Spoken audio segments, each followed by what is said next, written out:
All right, here's our example that we have, our first example we have.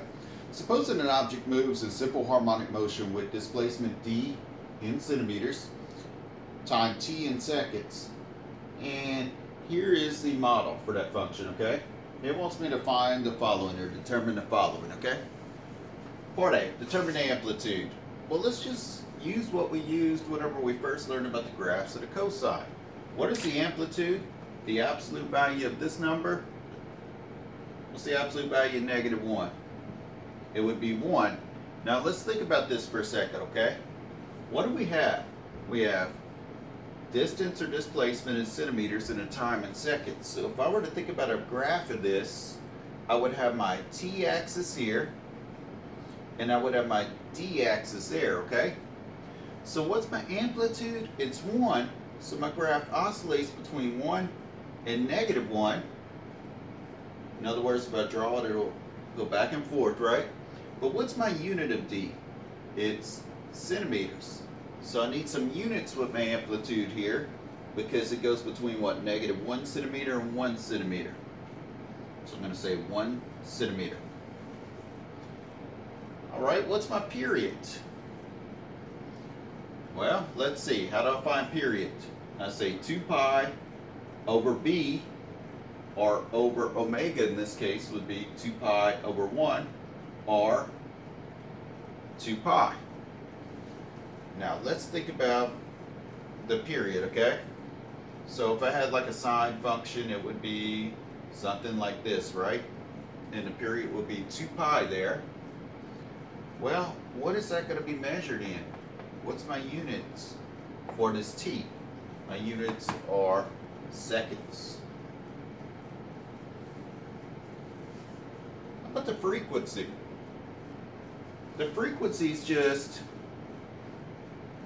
what? The reciprocal of the period? What's the reciprocal of 2 pi over 1? 1 over 2 pi, and we just talked about the units of that were what? Hertz. All right, phase shift.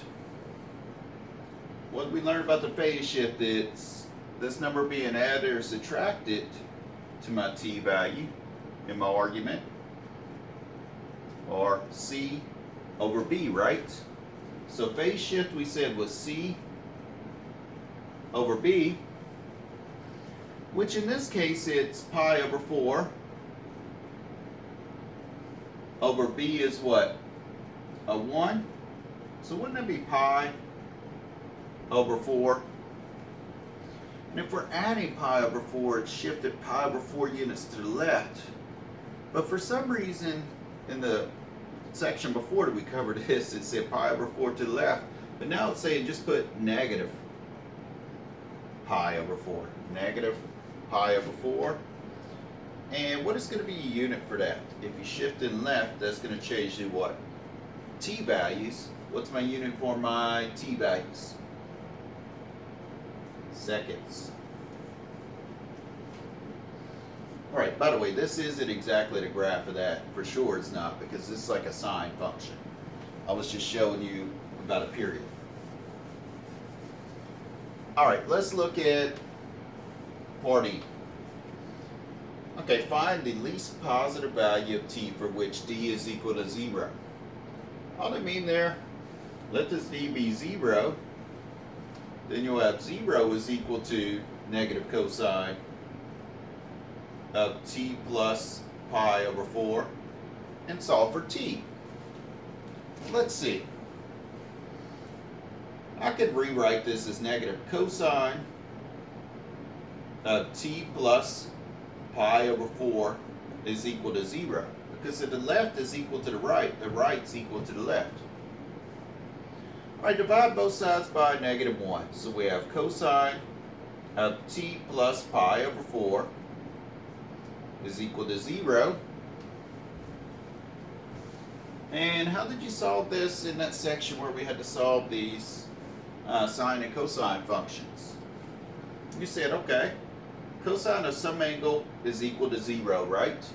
So the cosine of what angle is equal to 0? The cosine of which angles is equal to 0? Well, Couldn't you think of a unit circle? Where's my cosine equal to 0? Up here?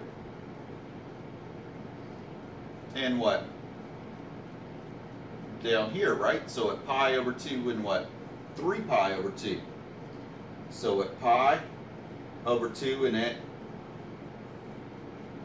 3 pi over 2. Now what do I set equal to that? The argument.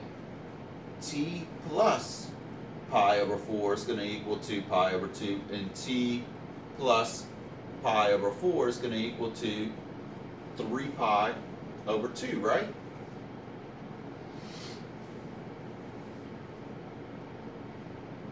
Alright, let's solve here. Let's go ahead and solve. So I need more room actually. Come over here.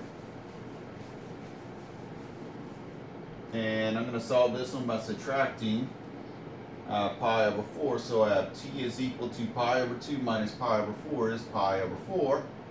And how about over here? What do I get? T is equal to, what's 3 pi over 2 minus pi over 4? So that's 6 pi over 4 minus pi over 4, or 5 pi over 4, right? Now what are they asking for? They're asking for the least positive value of t. So what's the least one? Pi over 4, 5 pi over 4, or some other values of t? I'm going to say it's pi over 4. And what's going to be my unit for pi over 4? It's t, so it's what? Seconds. So what in the world did we just find right here whenever we solved that? Let's look at what we just found. Remember, this is a cosine function, right? So you have a cosine function. Remember, it's reflected across the x-axis. So maybe you have something like that right there, okay? Whenever you found the least positive value of t for which d was equal to 0, what you have here is you have like a d value here, you have a negative d value here, okay? And then where d is 0 is right there, and right there, and then it keeps on going, right? And then d is 0 here, and so forth. You found the first time that your displacement of, let's say it'd be a spring going up and down, would be at the position 0.